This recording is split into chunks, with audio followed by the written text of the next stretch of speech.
చిట్ట చివరికి ఈరోజు వచ్చినటువంటి తీర్పుతోని న్యాయం అనేది జరిగింది.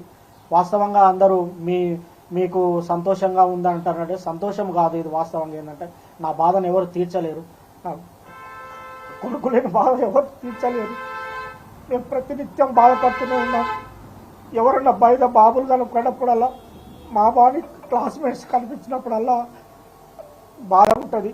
కాబట్టి దయచేసి నేను చెప్పేది ఏంటంటే చంపుకోవటం అనేది కరెక్ట్ కాదు. ఇప్పుడు నా మనవాడు ఉన్నాడు, మనవాడిని కూడా మేము చూసుకోవాలి. మాకు ఎవరి మీద కోపాలు లేవు. మేము ఈ కేసు విషయంలో సాక్ష్యం చెప్పాము. మా బాధ్యత మేము నిర్వర్తించాము. కేవలం ఈ హత్యలు ఆగాలనే ఉద్దేశంతో చెప్పాము తప్ప వేరే మరొకటి కాదని ఈ సందర్భంగా తెలియజేస్తున్నాను. న్యాయస్థానం కూడా కరెక్ట్ అయిన తీర్పిచ్చింది. ఈ సందర్భంగా చిట్ట చివరిగా నేను చెప్పేది ఒకటే, న్యాయం అనేది ఉంటుంది. పోలీసులు కానివ్వండి, చట్టం కానివ్వండి, న్యాయమూర్తులు కానివ్వండి, న్యాయవాదులు కానివ్వండి ప్రలోభాలకు లొంగుకారు.